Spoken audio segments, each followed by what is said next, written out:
At $200, a Super Nintendo setup costs twice as much as the old system. For the money, the company promises better pictures, sound, and adventure.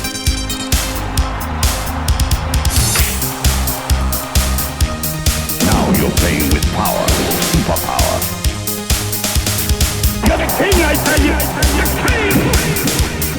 Only for Super NES. Only on Super NES.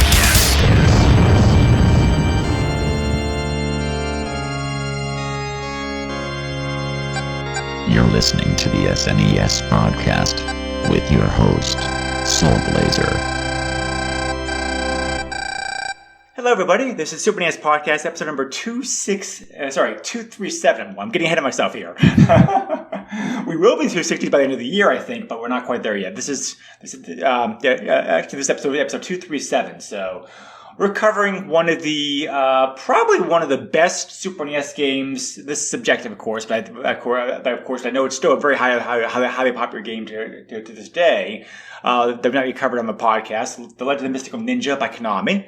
And besides myself, Greg, and Joe, my usual co-host here, we also have another special co-host with us to talk about this great game.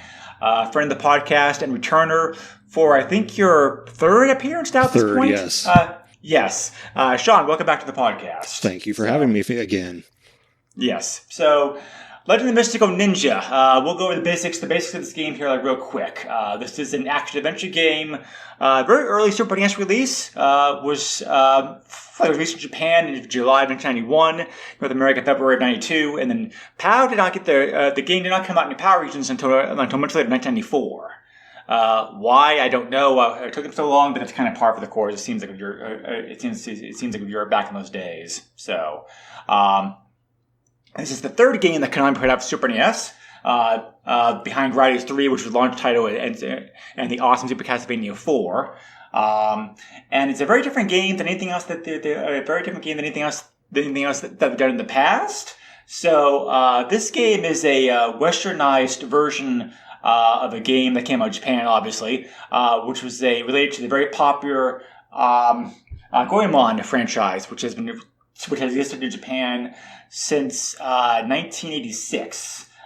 Started out as most things in Japan do as an anime. It's branched out over the years into television shows, manga, movies, video games, etc., etc. So, apparently Konami decided this game is good enough that they wanted to release it in the West, but of course, since nothing Goemon had been released in the West at the time, and actually still, we were saying this to my fellow podcasters before the episode started, not much has been released so far in the West for Goemon. It looks like this is one of those properties that stayed pretty much in Japan over the years for various reasons. So, but yeah, anyway, they decided to call the game Legend of the Mystical Ninja when they ported it to the West, which is, appropriate name, good name, it fits. So, anyway, Goemon himself is just kind of best described as kind of like a very Robin Hoodish kind of like guy, who set in Japan during the late 16th century, going around doing good things for people and just helping them out, which is kind of the overall plot of this game, actually, because you're playing Goemon, who's obviously been renamed in this version of the game, going around the countryside, doing things for people, helping them out, fighting bad guys, whatever, with an ultimate quest to rescue a princess. So they kind of took the loose overarching idea of the franchise to the franchise like this game as well, also. So anyway, this is a game I played back when it first came out. I never really got very far in it because I always found this game to be pretty hard. It's strange. It's like certain games some people find hard, other people find easy, and vice versa. It's like, I could dice my way all the way the Zelda games, the Castlevanias, and the Ninja Gaidens. I didn't beat Battletoads, but it's like this game I just found to be, I eventually hit a point in this game where I just got frustrated by inability to progress. I'm not sure if it was just because I was doing something wrong or because of my age we're playing this or whatnot, but I I did not have that problem this time going through the game again, like the podcast. So I'm glad to say that may have just been a hang up like my game. But it's like, but I did like the game because this game, like all Konami games this time period, I think was excellent and definitely is indicative of the fact that why this game's so popular is still popular nowadays. Jill, what was your previous experience history of this game before the podcast? Absolutely none. I have seen Goemon games, obviously being a retro player, I've seen the Famicom cartridges around at used places. I've seen gameplay. I've even, seen reviews of these games, but personally have not played any of these games. Sorry, correction. I played one on the PlayStation, which, if I remember correctly, because it wasn't too long ago that I played it for the PlayStation, like earlier this year, the one for the PlayStation very much feels like basically an upgraded remaster version of this game, just onto the PlayStation. And I enjoyed what I played there, so then when we added this to the list and we were going to talk about it, that kind of put a fire under my butt to kind of look at some of the other games. But guess what? I played this one and didn't get any further to the other games. But I did want to at least check out the N64 game, because I know that's another popular release that was released here. And I didn't have the opportunity to check that out. But this was my first experience, so I am a Goemon virgin. That being said, I did peep a couple of the mangas, just to kind of get an idea of the humor, which this is like chef's kiss, perfect humor that you would find in like 80s, 90s anime, a la Dragon Ball Z. That's the first thing that came to mind with the humor in this game. So this just kind of brought me back to my teenage years in that early mid-90s, early 2000s, when I was coming of age and experiencing, anime and caught up in the Dragon Ball chaos and avoiding everything Pokemon because that's for kids. That whole thing. But this was fun, and we'll get more into that. Yes. So obviously, Sean wanted to be here talking about this game with us because he really enjoys the game, or at least I hope that's how he feels, because otherwise this could be interesting. What's your history like this game then, Sean? Yeah, so I played this as a kid, and like with the other games that I've been a guest on this podcast for, I didn't own it myself, but my friend did, so I usually played it at his house. And it's kind of funny looking back on it now, because back then, I just kind of thought of it as this fun, cartoony game, but didn't really think of it specifically as Japanese. But now that I'm older and have been exposed to a lot more Japanese media, I look at this game and it's like, yeah, it's really, really Japanese. And I'm kind of surprised it even got a Western release, because sometimes they like a game will come out and they'll be like, oh, this is too Japanese for a Western audience, that they won't understand it. But sometimes a game like this slips through and we actually get it. So yeah, I've played this game, and I've also played the N64 one, Mystical Ninja starring Goemon, and that's also kind of funny because in the Super Nintendo localization they call him Kid Ying, but then they call him Goemon in the N64 game, and that really confused me when it first came out. I was like, wait, is this a different character? He looks the same, but why is his name different? And then it wasn't until sometime later that I found out that they changed his name in the Super Nintendo game for the Western audience. So yeah, it's just those two games that I've played. I know there's a ton more that never made it to the West, and even a couple that did, I think. But yeah, there was one other. There was one other. There was one other Goemon game that came out in the West. A later N64 game, Goemon's Great Adventure. Yeah, I have not played that one. I played it a little bit back in the day. It's pretty good. I mean, like it's definitely Mystical Ninja is definitely more like a spiritual sequel to this game. But Great Adventure is it's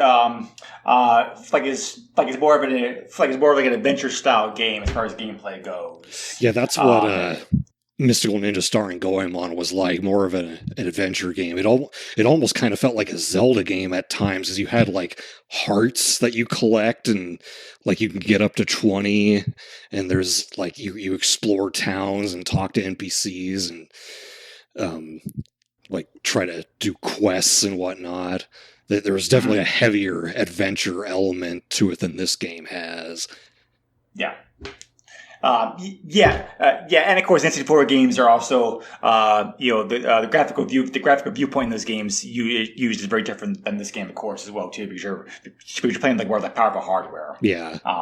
But as for why this game came out in the West, my best guess is that Konami simply released it here because they had it ready to go. I mean, this was like, this was like early Super NES days. It was like almost, as typical with almost any kind of new console that gets released. There was almost like no games available for it. So they already had this game that had been released to Japan. They figured Americans like action games because most of this game is an action game. They probably realized that they translate it and release it with very little cost and effort on their part and have it sell well in a market for a system with not many games out for it yet. Had this been like 2 years later when the market was more crowded with Super NES games, who knows if they would have bothered with it. But yeah, that's a good point. I think it's just like a simply like a matter of timing, timing like for them because, this game was ported and it's been ported and re-released a lot of times over the years. But frustratingly enough, none of those versions are currently available in the West. The game was first ported to the GBA in the early 2000s, like along with the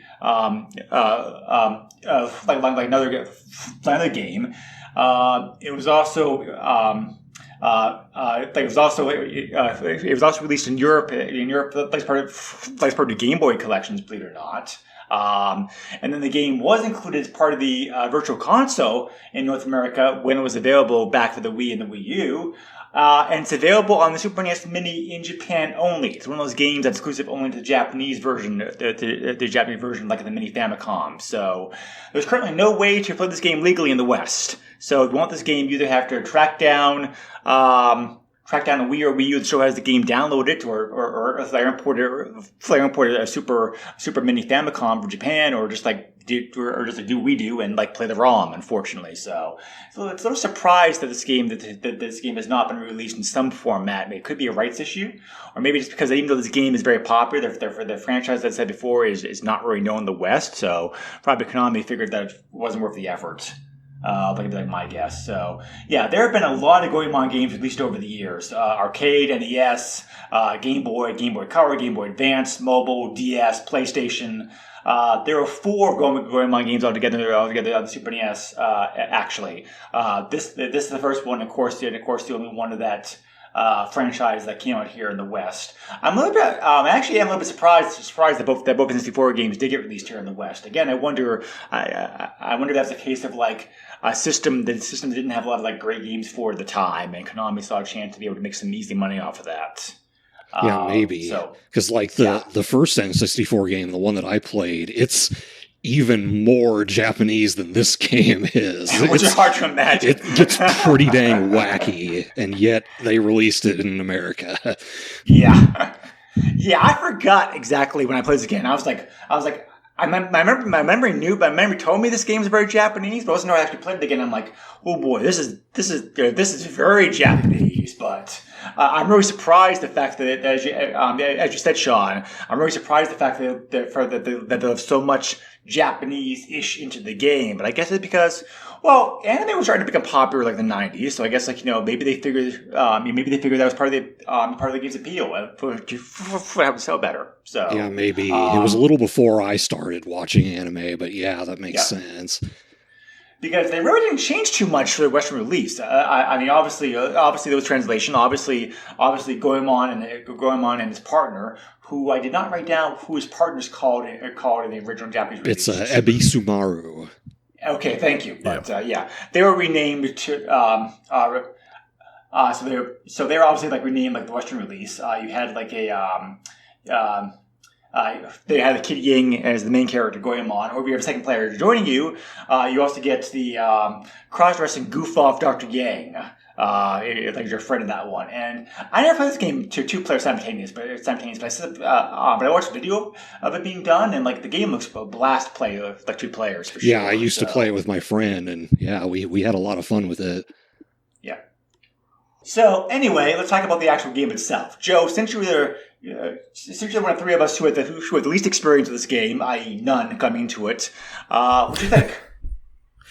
I actually like this. So there's two main kind of game modes / viewing modes. You kind of have like it's not over the top, but it's kind of over the top side scrolling where it's like really beat 'em up style.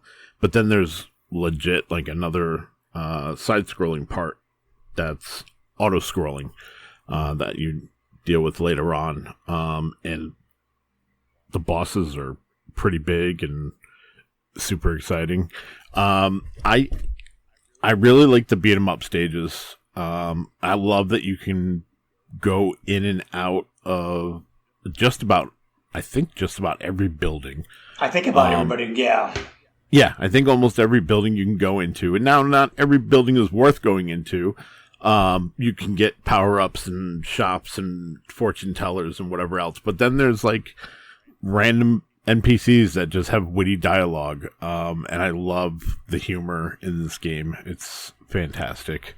And that's carried over in the cutscenes, which is great to see.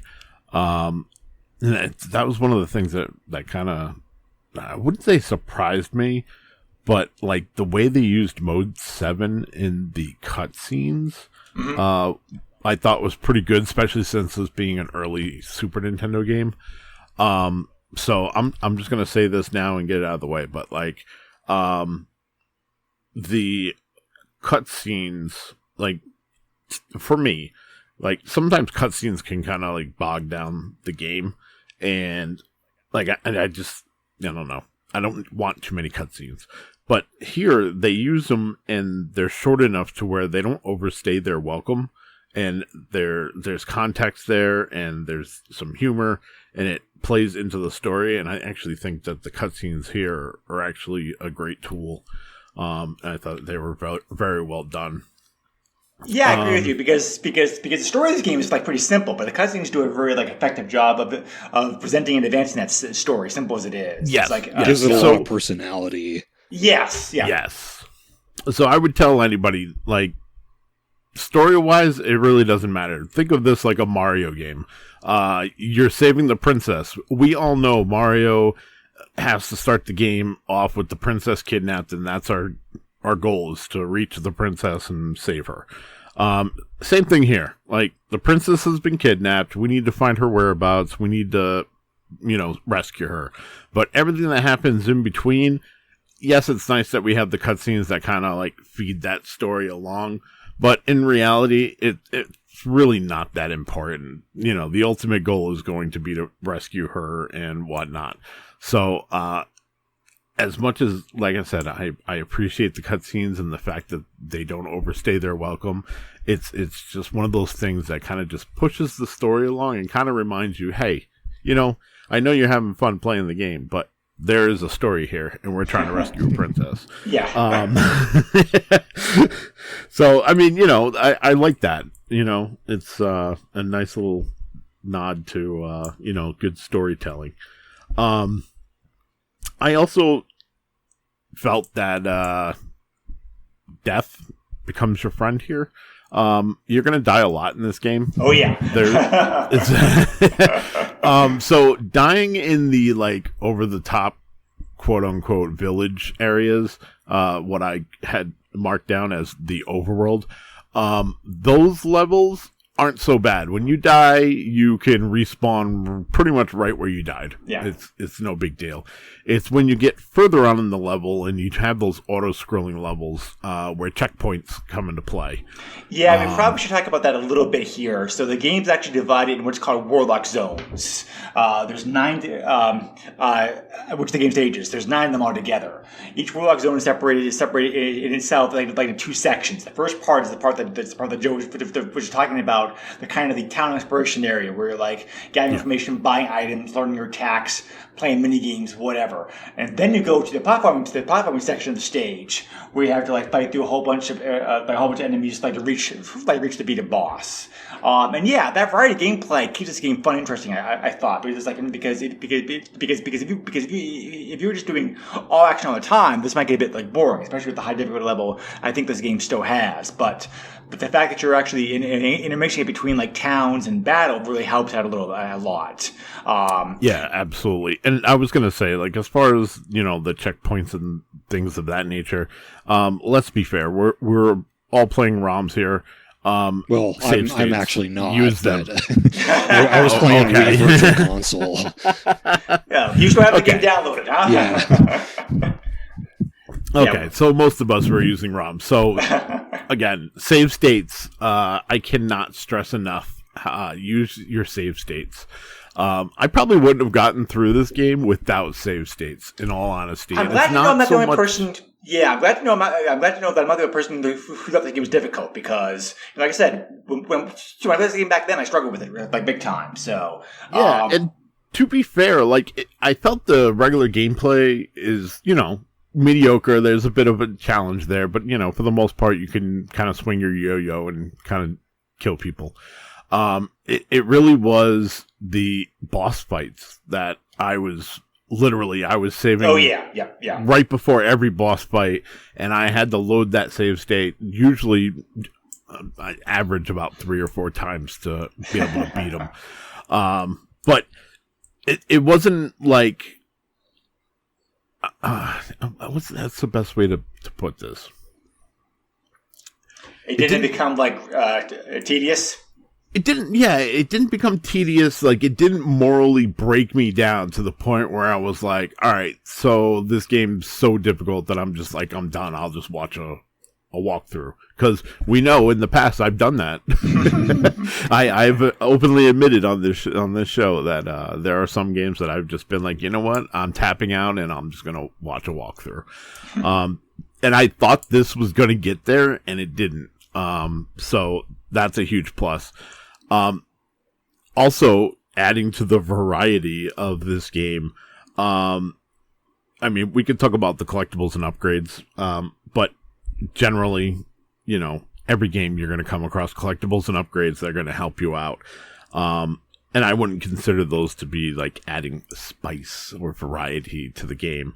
But the mini games that you have access to, absolutely change the length of time that you play this game. That's true, yeah. Yeah.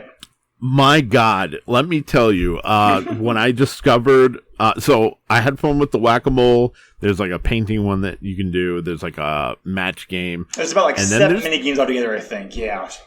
So, and the 2 that really I spent the most time with and stuck with was the Arkanoid clone Brick Breaker game. Yep. And this game has a full-on ROM of Gradius playing. The first level reprogrammed for the 16 bits. I mean, like they took the time and effort to take the first stage, not just like pouring it because honestly, the Super NES probably wasn't powerful enough to handle like an NES game straight over so they took the time take the first stage and recreate it 16-bit graphics, music, sound effects, and whatever, and put this game as a bonus as a mini game. Yeah, it's awesome. It's like it's all like the power ups are there and everything. I was so amazed. They didn't have to go that far.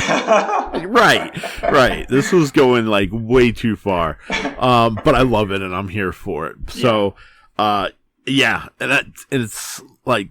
It's things like that just made me like kind of smile. And now like I really want to go back and play the other Goemon games, because now I'm like, okay, well, if they put Gradius in this game, like what other little secrets do they have in the other games? And like, what am I missing out on? So, needless to say, this has started a quest in which I am cataloging all of the Goemon games. So this way I can go procure the ROMs and start a journey, which I hope to start over the winter months. So yeah, cool, awesome, yeah.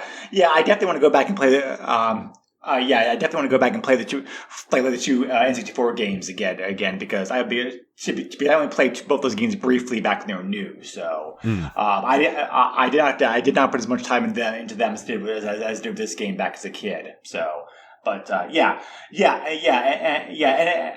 just add on real quick, like what Joe mentioned, you also can learn 4 judo abilities in the course of the game to help you out flavor combat, and you will need those skills because the game, as we mentioned before, does get progressively difficult like pretty quickly early on. I think. It definitely seems like a very kind of unbound, difficult scale as far as like it's difficult very early, very fast compared to many of the games like this time period. So, the air hockey game was favorite of mine. So, I forgot about the air hockey game. Yeah, the trivia game's not bad. I mean, like as long as you're paying attention to things, it's definitely beatable. Dice games are fun, but I like dice games anyway. So, your mileage about that may vary. Right. But the lottery was kind of I mean it was all right as far as like it's a game the lottery. Went. Yeah, it's a lottery. So, but anyway, so Sean, you've already said that you enjoyed this game a lot back when it was new. What do you think about this game playing it now in 2024? Does it still hold up for you? Oh yeah, it definitely still holds up. The combination of the town exploration segments and the pure side-scrolling action segments work really well.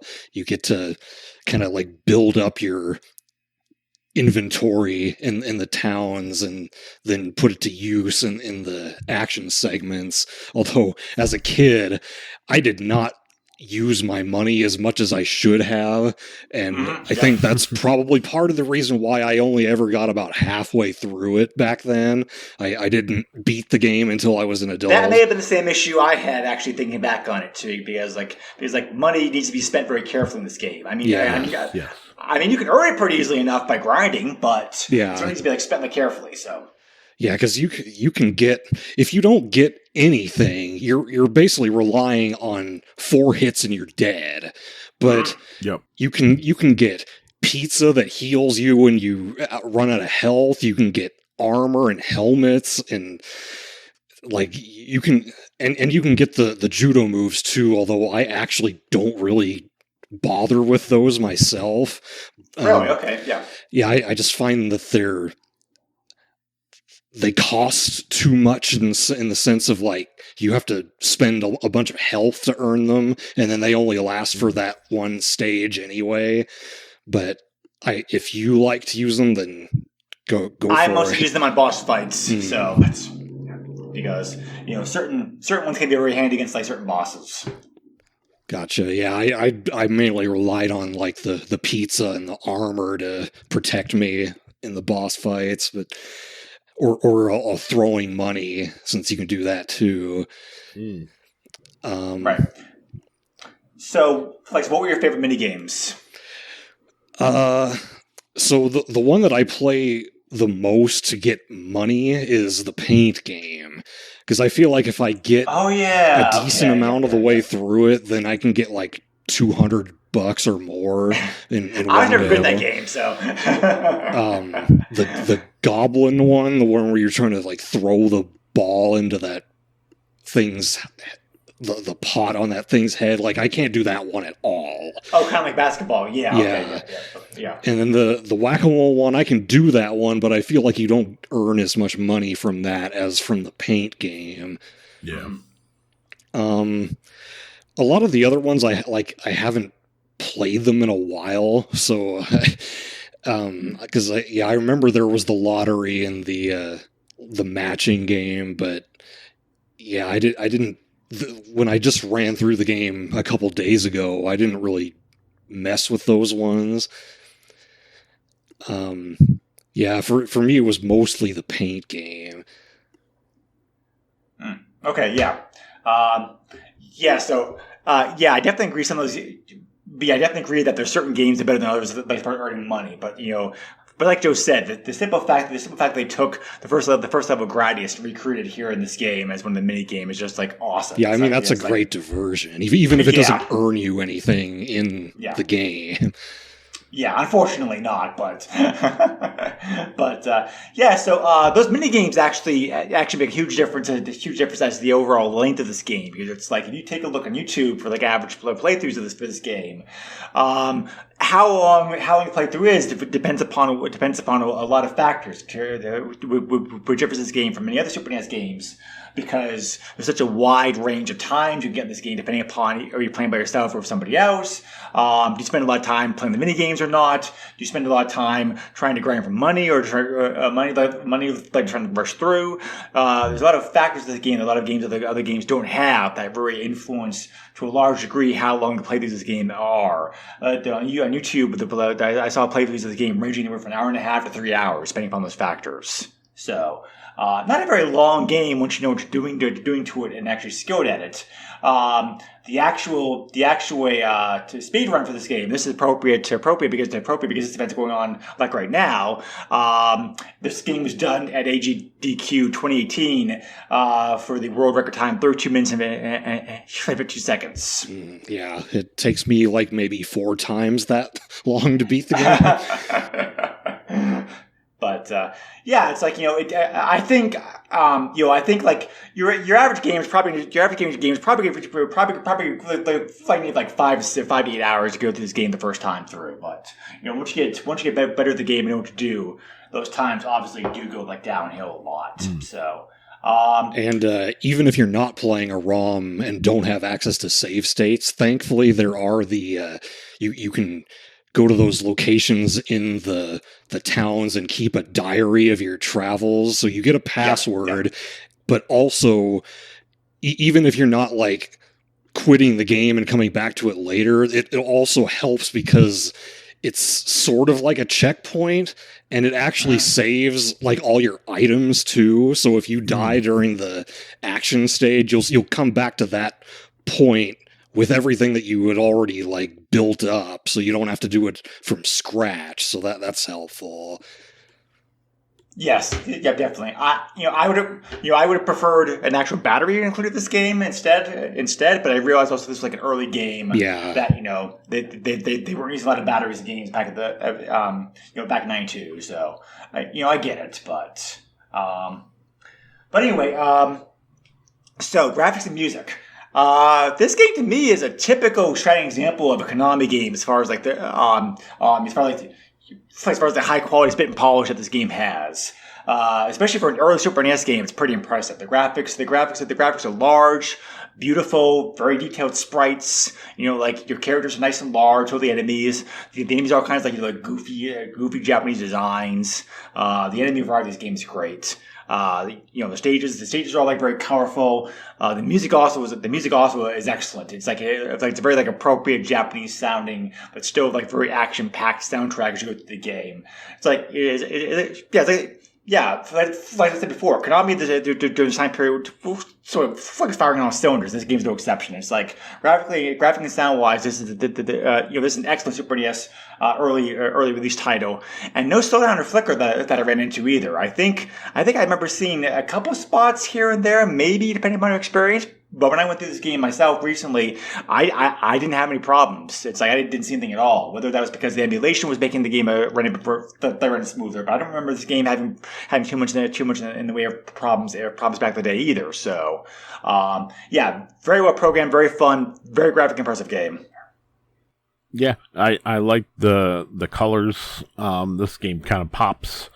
I thought it's great. The expressions on the characters' faces, like when you hit an enemy, the expressions are fantastic. And that goes with what I was saying earlier about, like, I just love the humor of this game. Like, it's the expressions the characters have in combat that really make it.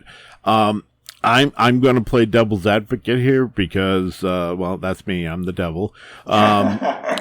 I think the music fits the game, but there was nothing like amazing or anything that really stood out for me. Like, it fits the game, it services the game, but this isn't a soundtrack I'm going to go try to download. It's not something I'm going to listen to, and it's going to be something like musically I'm going to forget within a week. Okay. Sound effects are the same thing. They're serviceable. They do the job. I do like the mix of like feudal Japan, like string instrument, music mixed with like 80s, 90s kind of like, energetic, beats and whatnot to kind of give it that modern flair. But, there was nothing that I was just like, oh, that's amazing. And I want to talk about that. It did its job. It got me through the game, and I will be happy when it's there the next time I play the game. Okay. Yeah, that's fine. Fair enough. Sean, I think you're a tiebreaker here then, like in this. It's not the best Super Nintendo soundtrack ever. It's not going to... I wouldn't compare it to like anything David Wise did, like the Donkey Kong Country games, but Right. I think it's pretty catchy, and it's probably one of the first examples I can think of in a video game where the music had a very distinct Japanese flavor to it. Yeah. And it's because it was on Super Nintendo and had a higher quality sound chip and whatnot. Like, I think the NES can try to make music like that, but doesn't quite succeed.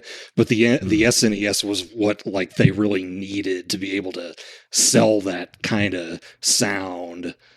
Right. Yeah. Yeah, no, I agree with that. And so what about the graphics? How are the graphics to you?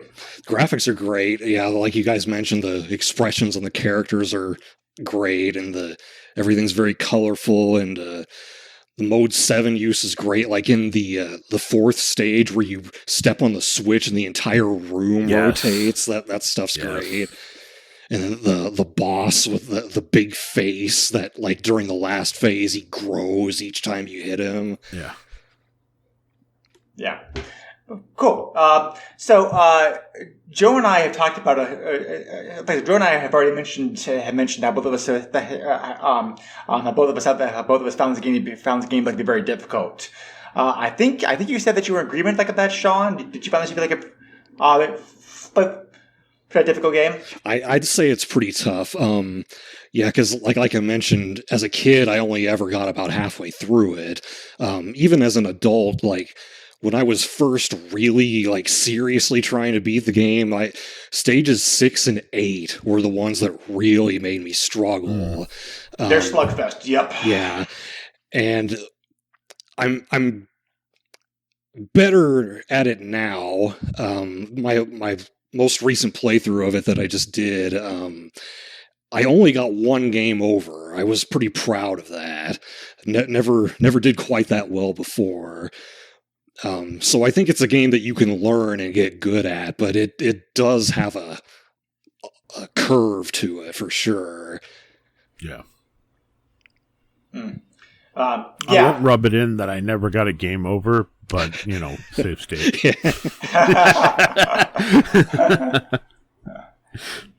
Right. Yep. I was the same with the same stage. Like, I'm not going to lie about that. So, but I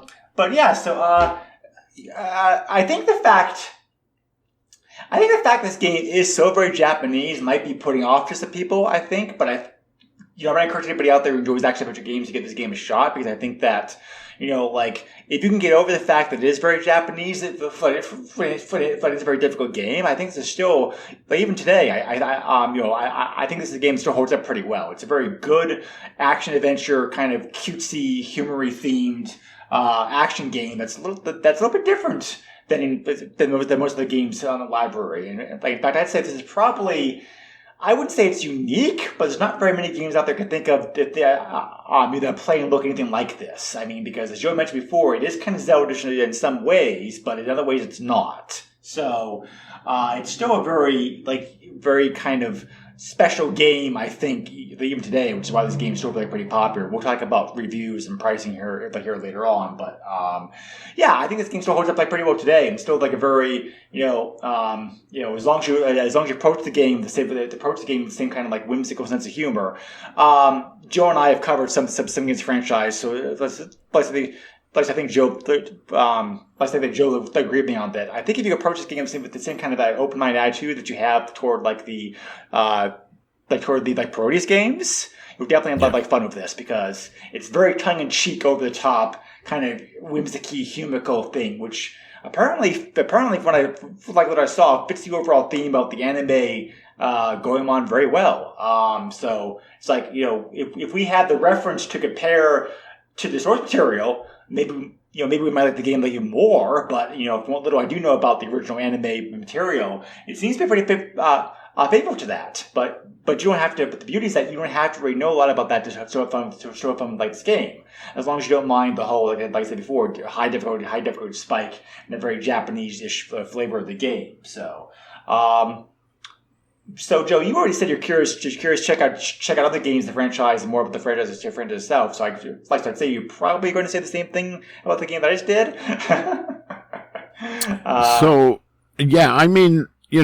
I thought this game held up pretty well. I highly recommend playing this multiplayer. I also did not get to experience that, but I got to watch a video, and in my opinion, this game should be played multiplayer.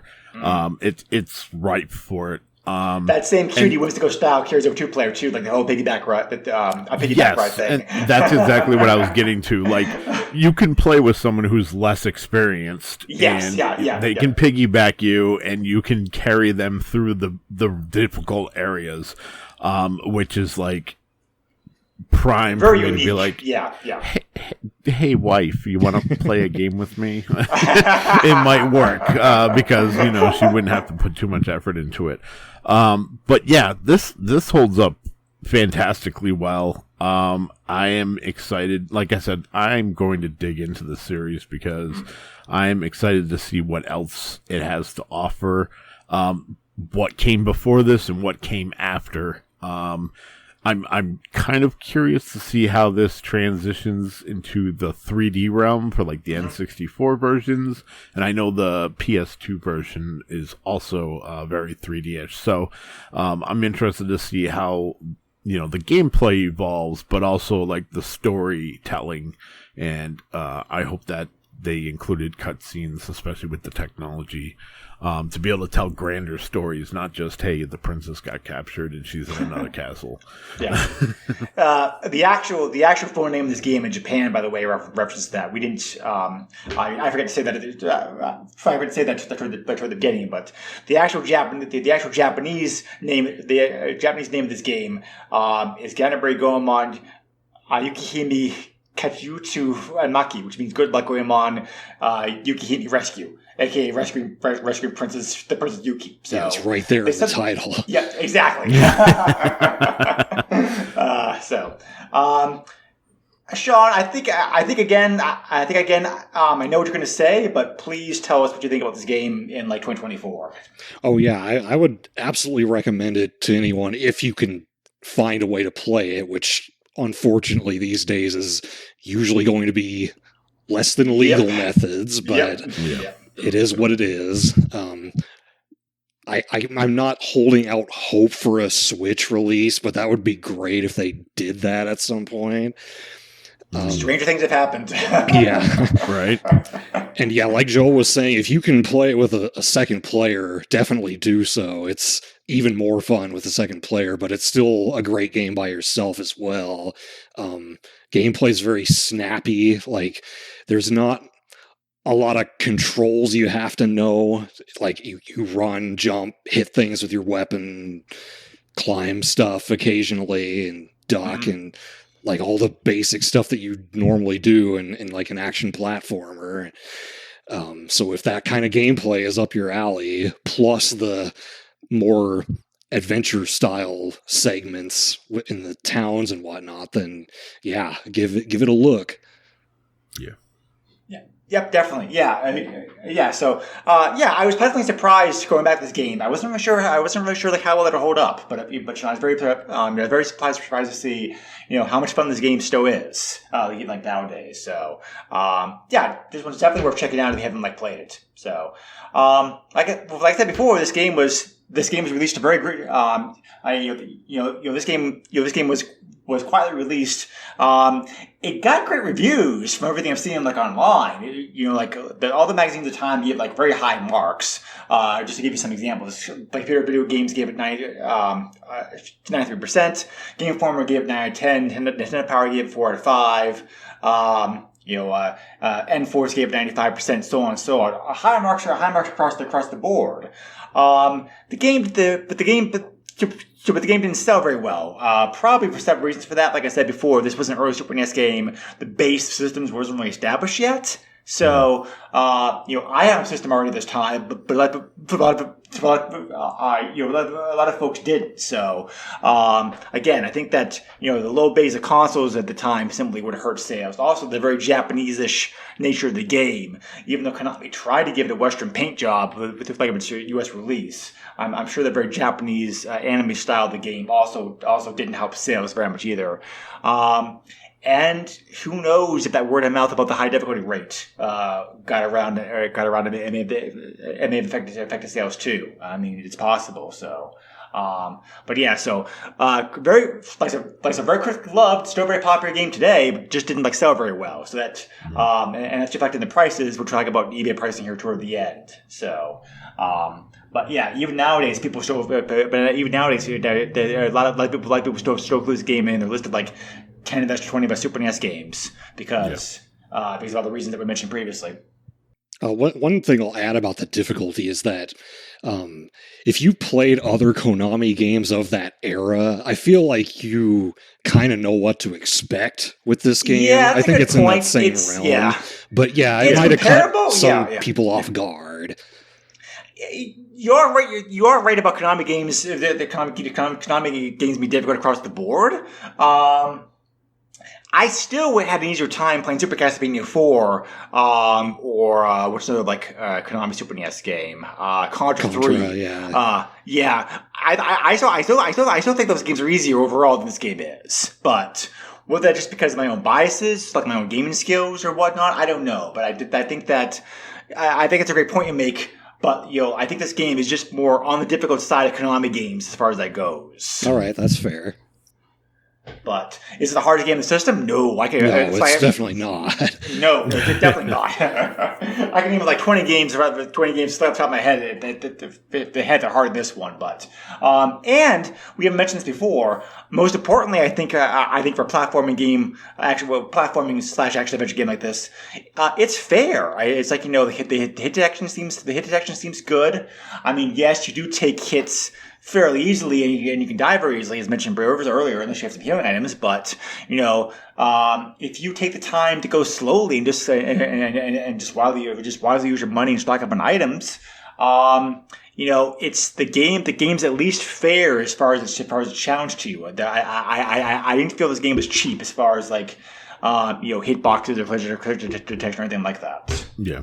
Yeah, and you can afford to go slowly in this game because even though there is a time limit, I never really had an issue with the time limit. Yeah, it's a very generous time limit, so. But, for sure. So, there are, of course, some passwords, aka passwords that they give you bonus stuff and secret items in this game, of course. So, one password you can use is if you put this code in after your regular password, when you start the game up, you'll have like a whole bunch of like goodie stuff for you, like full health, weapon level 3, items, like all the jutsus. So that will make it like a bit easier. And you can also use that code if you want to by doing something else to jump ahead to the last stage of the game if you want to. I used to use the password to the end of the game as a kid because I couldn't get there myself. So yeah. So there's also like secret items like the game as well too. It's possible that the Haru Temple to locate a white Kid Ying item which is worth $100. And you can go back, leave the screen, come back to get it again. So wow, so easy money. They know where it is. So, as mentioned, because the game didn't sell great, it's a little bit more expensive as far as Super NES games go. Plus, also combined with the high popularity of the game still. But I mean, it's not outrageous as far as pricing, but you will pay more for this game than you would for your average Super NES game, especially if you want the game in CIB condition, because CIB conditions of this game range wildly in price.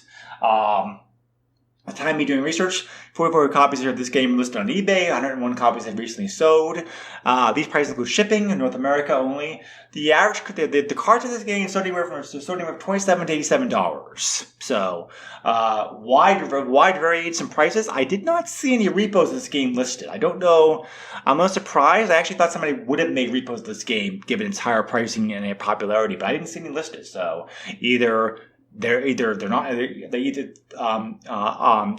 exist like I thought they might have, or there's something weren't listed on eBay at the time we looking them up. So like probably averaging $50-$60 to get this game on eBay if you want to go that route for card only. So like I said, a bit more pricey than most Super NES games, but not like outrageous. CIB pricing, the prices here range wildly, mostly because of the condition of the contents and if they are complete. Because a lot of collectors, they want, when they say CIB, they don't mean just the cart manual in the box. They also mean they want the inserts, they want the ads, they want the warranty card, they want everything else that actually came of this back in the day. So if you want a complete condition of a game, that's when it's pricey, and this game's no exception. So CIB prices for this game ranging from $75 like for a beat up just cart box manual condition all the way to $359 for a complete everything included mint pristine brand new looking copy of the game. So figure averaging again, you're looking about $150 to $200 to want this game like CIB. So like I said, pricier than most of the Super NES games, but not the most expensive Super NES game I've seen, not by long shots. So whether or not that money is worth it to you depends. Like I said, I think it's worth the money. I think it's still like a fun game. But when the game ever gets released again in the West, and you're not lucky enough to have this game sitting around on an old console like Sean still does, emulation is probably going to be higher to play it. But anyway. Does anybody have anything final that they want to say about this episode to wrap things up? Oh yeah, I was going to mention earlier the Western manual. I haven't looked at it in a while, but I remember it was kind of the story that they put in it really didn't match what actually is in the game. It said something about a dragon beast, which there is a dragon boss in the game, but I don't think that's what the manual was referring to. That was pretty typical for Konami, like Konami manuals back in the time period, because I don't know if you ever read the Konami or Konami Ultra NES manuals for games like Metal Gear or Contra or Castlevania. They're totally batshit crazy stories that don't have anything to do at all with the actual game. So I mean they just some heavy creative licenses with those. Go look some up. They're definitely like very chuckle-inducing worth thing to read nowadays. But Super NES, they were still doing that a little bit. They were starting to get away from that. There's right. also We a blatant error. They said that there's 10 stages in the manual. There's only 9. Oh, okay. Yeah. So, that one I don't know about. Maybe they took a Japanese stage out for the Western release. I don't know, but I did not look at the Japanese version of this game to compare it directly to the Western release. Oh, yeah, I'm not sure about that. Good catch about the manual, because you're right. I forgot Konami did some very weird things in the manuals back in the day. Luckily, by mid Super NES period, they gotten away from that. And their manuals were more accurate to how that game actually was. Joe, anything you want to say about the game to wrap things up? No, I've pretty much said my piece. Play the game. You should. There's not many of these where I'm like, you have to play this game. This is one of those games I think you should experience. I think you will have fun with it despite some of the shortcomings. I think it very much exceeds all expectations. It has the reputation of being a hidden gem on the Super Nintendo, and I agree. It deserves that title. This is definitely a hidden gem for sure. And honestly, $60 for a Super Nintendo cart nowadays, that's relatively affordable. I wouldn't even be opposed it's to not picking too this bad. up physically. Yeah. Well. Now, if you want the box and manual, you're just crazy, and the $300 you have to pay for it, like, you deserve to pay that $300 because you're asking for way too much. Yeah.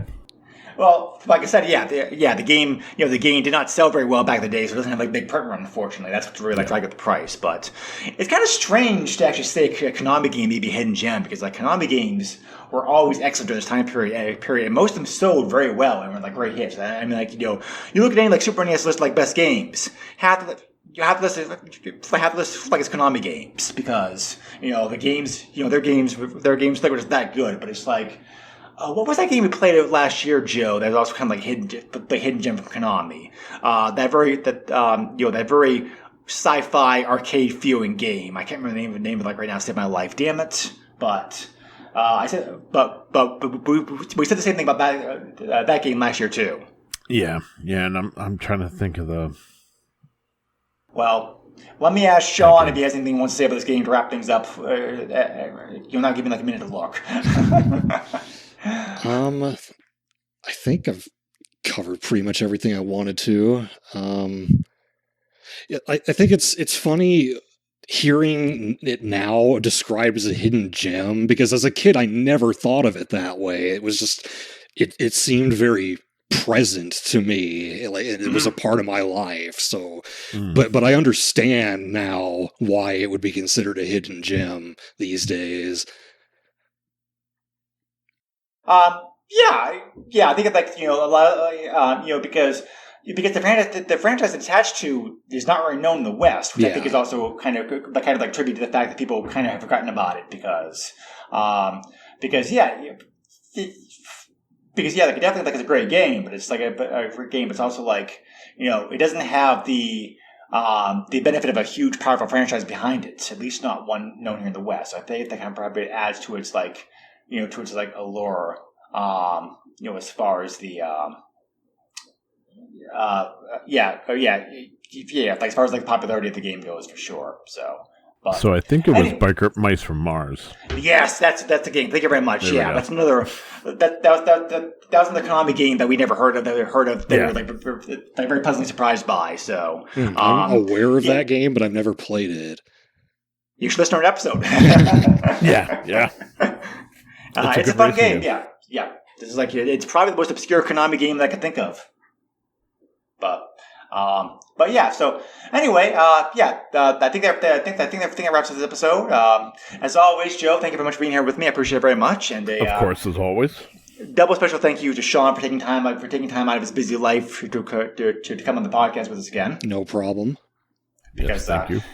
Yeah, Sean's different time zone than Joe and I, so it's sort of like trying to coordinate things can be a challenge. But we know like we know he just finished.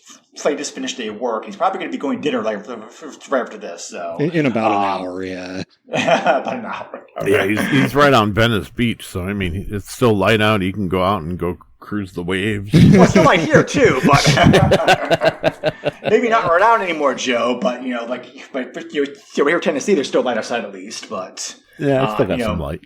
Yeah, I mean, like we are recording this like we are recording this like in July. So, but anyway.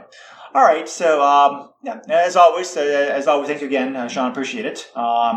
So, Joe, next time in the podcast, we're covering a game that I picked because I've always heard this game was very bad. I'm curious to see exactly how bad it actually is.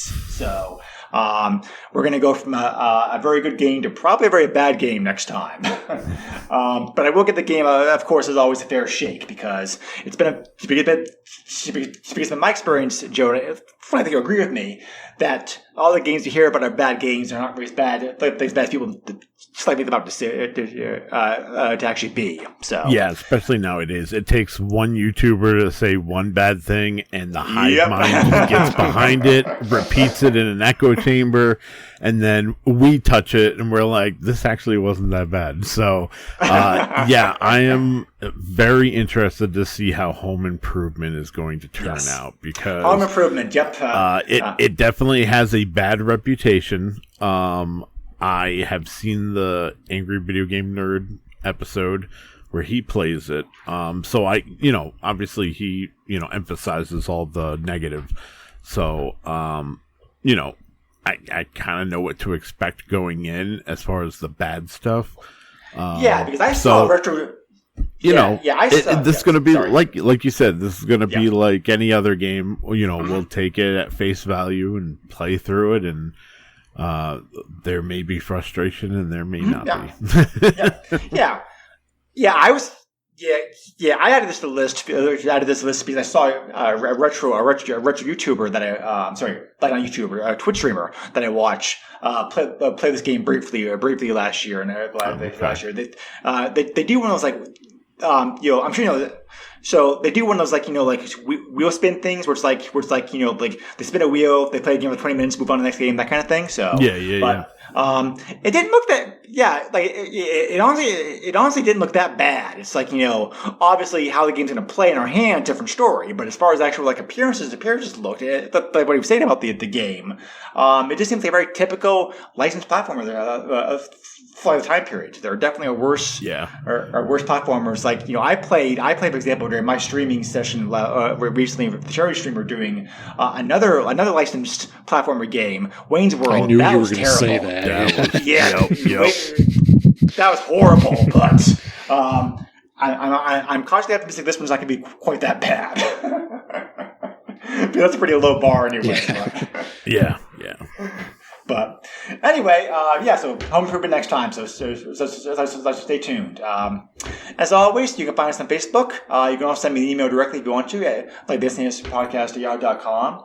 We are a proud member of the Retro Junkies. Sorry, that's the wrong network, isn't it? Retro Junkies doesn't exist anymore, unfortunately. Yeah, you're ripping off me, Joe. But we are. We are a proud member of the Geeky Network, which recently I found out because of how Google has now changed our podcast, is now available on YouTube for your listening pleasure. Two of you, if you want to as well, also. So, interesting. So if you go to YouTube and search for Geeky Network, you'll find this show and all the other shows that they do on there in audio format for you. So cool. But I definitely use YouTube sometimes. Sometimes it's like an audio podcast thing where it's like I'm actually listening to it, but not actually. But I listen to it just like when I'm watching it. So something like this is definitely good for that format. So I'm happy to have that on there. And we didn't have to do any work on it either. So that's an automatic win as far as I'm concerned. Yeah. Joe, where can they reach you at? You can find me on my very public Facebook, which is it's a minefield. So. Be careful treading there. Also, you can find me on X at JOESUX30, and I do another podcast called the Radical Retro Roundup.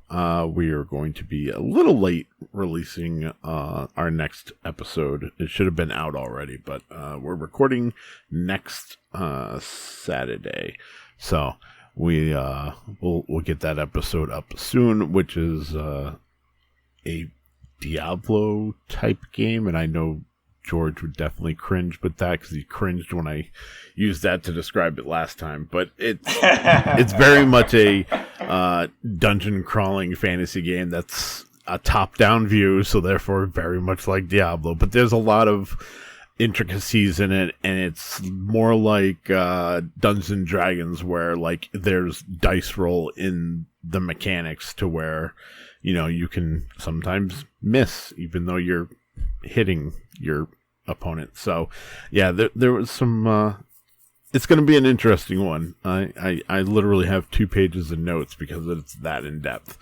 What's the actual name of the game? Like, keep that a secret. I knew you were going to ask that, and I have that pulled up. Come on, but it's that whole D&D system for fighting and combat makes you sound like kind of reminds me like the Knights of the Republic games. So it is called Arkham of Steamworks in Magic Obscura. Oh, yeah, my brother used to play that game.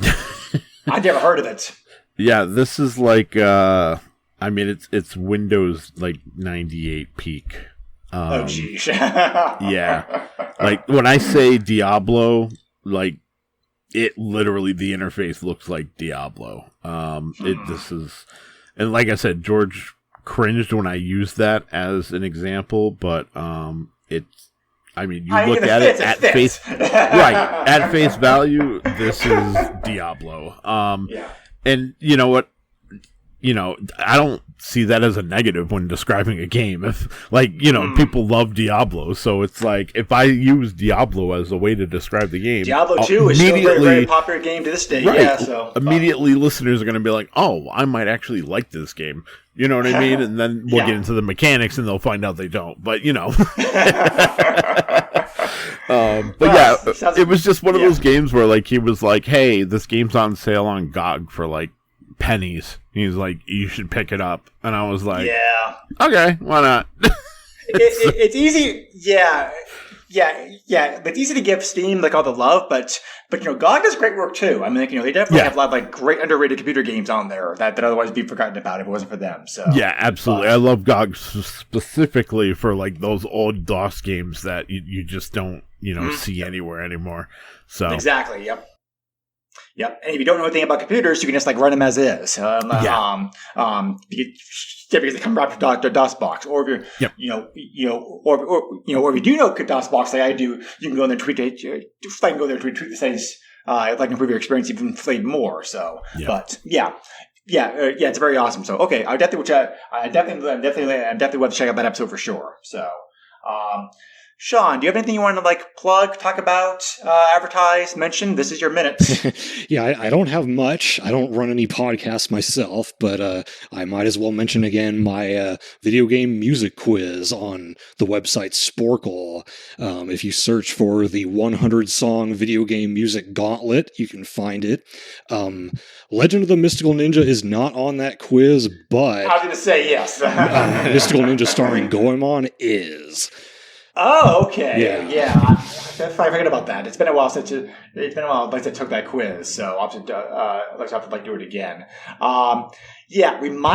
Drop a link like Discord, and I promise I'll include it in the show notes this time because the last go times I meant to do it, I forgot. Okay. I promise no time's a charm. So if I just drop the Discord for us, I'll get it this time. Alrighty, well, thank you again, Joe. Thank you again, Sean. Always appreciate it. You're welcome. Thank you as well, everybody out there listening to us, giving us about an hour of your day. So about an hour, I think, by the time this is all done. But as always, we'll see you again next time. Stay safe, be well, and catch you all later. Bye. Nintendo controls 80% of the video market. But no matter how you play the game, or which game you play, things definitely have come a long way since Pac-Man. Now, playing with power. Default power.